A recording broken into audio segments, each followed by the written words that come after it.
আজকের এই মহান বিজয় দিবসে ৩০ লক্ষ শহীদের বিনিময়ে আমরা দেশ পেয়েছি বাংলাদেশ।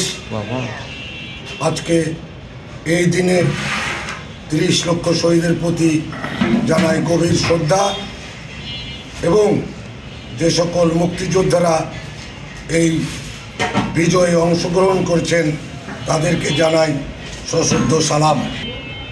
আমরা আমাদের নেতা পল্লীবন্ধু হুসাইন মোহাম্মদ এরশাদ ইসলামী আদর্শে বিশ্বাসী এবং বাংলাদেশে যে ইসলামের কাণ্ডারি হিসাবে আমাদের নেতা শুক্রবারকে ছুটি ঘোষণা করেছিলেন এবং ইসলামের বাংলাদেশে ইসলামকে প্রতিষ্ঠিত করার জন্য তার অনেক কাজ আছে। সেই কাজগুলোতে আমরা চিন্তা করছি যে ইসলামী আদর্শ ধারাই জাতীয় পার্টিকে কীভাবে নিয়ে যাওয়া যায়, সেই লক্ষ্যে আমরা এই ৫৪তম বিজয় দিবসে আমরা ফুল দেওয়া থেকে আমরা বিরত থেকেছি।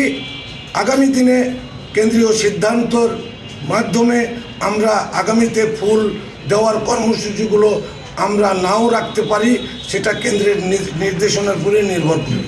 জাতীয় পার্টি একটি ইসলামী বোধের সংগঠন, স্বাধীনতার পক্ষের সংগঠন, মুক্তিযোদ্ধার পক্ষের সংগঠন।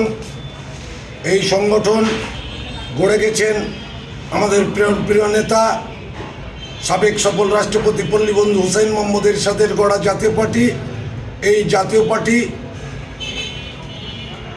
জনসাধারণের কাজ করার জন্যই সৃষ্টি হয়েছে। স্বৈরাচারী সরকারকে উৎখাত করার জন্য তারা যে আন্দোলন করেছে, সেই আন্দোলনে ২০০০ ছাত্র আমাদের মৃত্যুবরণ করেছে। সেই সকল ছাত্রদের প্রতি আমরা শ্রদ্ধা জানাই যে আজকে তারা স্বৈরাচার উৎখাতের আন্দোলনে তারা ঝাঁপিয়ে পড়েছিল। কিন্তু আমরা কি দেখলাম, ৩ মাস পরে জাতীয় পার্টির প্রতি একটি আঘাত আসছে। জাতীয় পার্টি একটি ইসলামী আদর্শ বোধের দল, এই দলকে নস্যাৎ করতে পারলেই কুচক্রী মহলরা তাদের সেই স্বার্থ তারা পূরণ করার যে নীল নকশা এঁটেছে, সেই নীল নকশা তাদের কোনোদিনই বাস্তবায়ন হবে না। বাংলাদেশের রাজনীতি জোটভিত্তিক রাজনীতি।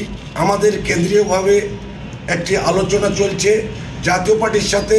৩০টি সংগঠন অলরেডি তারা প্রস্তাবনা জাতীয় পার্টিকে দিয়েছে।